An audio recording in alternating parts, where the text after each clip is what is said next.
Travelers came from far and wide to listen to her. Artists painted her portrait and poets wrote sonnets to her. Strangely enough, there was only one person who had never heard this marvelous bird. That person was the emperor himself, who was always too busy with ruling his vast land even to walk in his own beautiful gardens. But one day, he learned about this rare nightingale from the High Imperial Ambassador of Japan.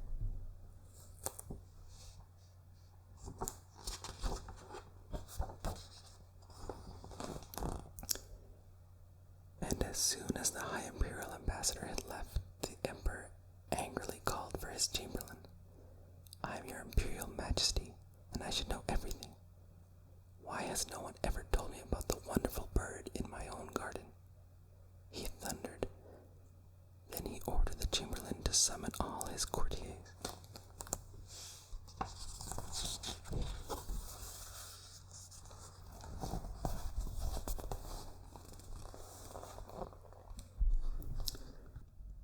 "I am your Imperial Majesty," he repeated furiously to the lords and ladies of the court, now gathered trembling before him, "and I demand to hear my nightingale sing this very evening." The courtiers looked at one another helplessly, because no one knew exactly where to find the fantastic nightingale.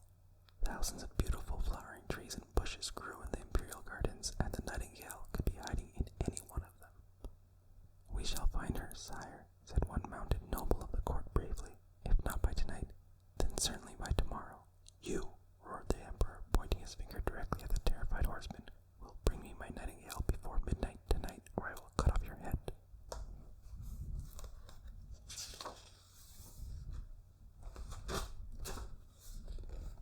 The poor cavalier wandered far and wide through the immense imperial garden, searching in vain for the famed bird. He was just about to give up when a little kitchen maid approached him humbly. "Don't despair, Sir Cavalier," she said. "Today is Thursday, and on Thursdays the nightingale always sings from the tulip tree. Come with me." She led the grateful noble to the tulip tree and pointed up into its branches. There, between the blossoms, sat a drab little brown bird.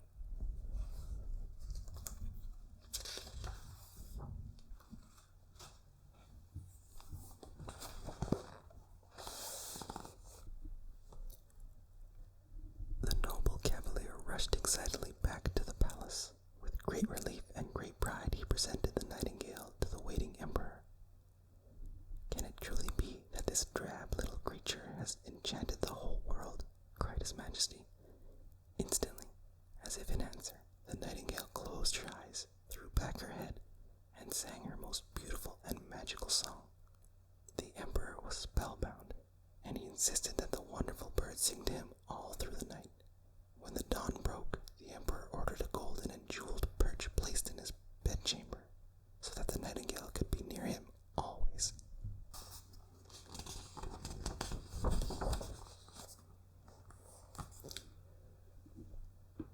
The emperor never tired of the nightingale's silver voice, and wept tears of joy whenever he listened to her. "How can I repay you for the great peace and beauty you have brought me?" he often asked the bird. "Your joyful tears and your love are my finest rewards," she always answered. "I ask for nothing more." One day, there was a great excitement in the court when a magnificent gift wrapped in cloth of gold was sent to the Emperor of China from his cousin, the Emperor of Japan. The courtiers watched breathlessly as the ivory box was opened, and then cried out in admiration. Inside the box was a magnificent bird of solid gold encrusted with precious jewels. But the emperor and his courtiers were even more enchanted when they wound up the priceless bird with the golden key, and it began to sing in a voice that seemed as pure and as beautiful as that of the emperor's own nightingale. The fame of the new golden bird spread swiftly across China and beyond. Travelers came from distant lands just to gaze at its priceless beauty and to listen to its heavenly voice. The real nightingale still sang for her beloved master also, and her songs were perhaps more haunting and beautiful than ever.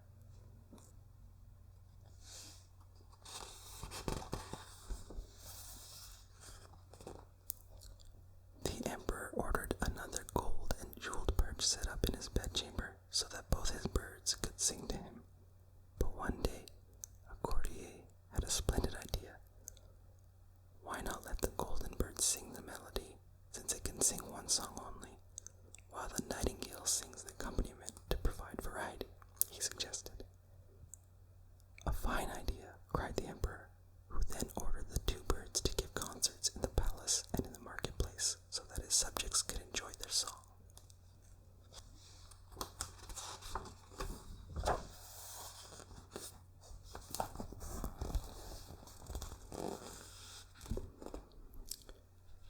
But, as so often happens at concerts, the people listened only to the melody, and they talked only of the golden bird and its one and only song. Soon, every lord and lady, every peasant, every soldier, and every little child in China could hum each note of that melody. But no one had even a word of praise for the nightingale's endless variety of lovely harmonies.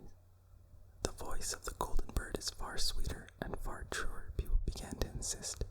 The real nightingale cannot compare with it.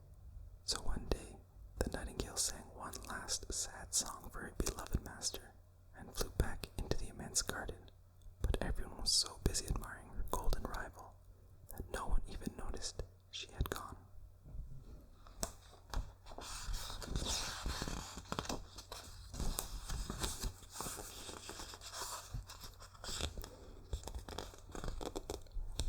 When the emperor finally realized that his sweet nightingale had left him, he flew into an imperial fury. He ordered his heralds to read a proclamation outside the palace gates and all through his lands. "Hear ye," cried the heralds. "The ungrateful imperial nightingale is hereby banished forever. From this day on, only the precious jeweled bird will sing for his majesty and for the people of China."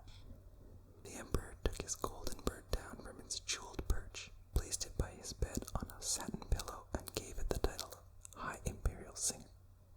But then, one day when he turned the golden key and waited for the familiar song, he heard instead only a bang, a click, and a whir, followed by dead silence.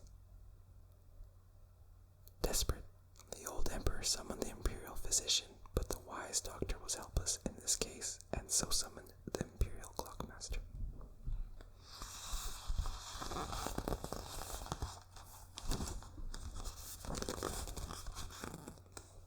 The whole court waited breathlessly as the clockmaker, after carefully examining the springs, wheels, and coils inside the bird, oiled them delicately and then put them back again.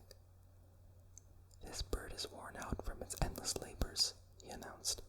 "From now on, it must only be allowed to sing once a year, or I may never be able to repair it again." The people mourned for their silent golden bird, but soon an even greater tragedy came to them when the emperor himself fell sick, and it was feared he would not recover. Although death had already come to take him, the aged emperor refused to die before hearing his golden bird sing one last time. But he lay alone, with death at his bedside, and was too weak to turn the gold key of the mechanical bird. "If I could hear that song but once again, I would have the strength to fight you," he whispered to Death, who was waiting patiently for him.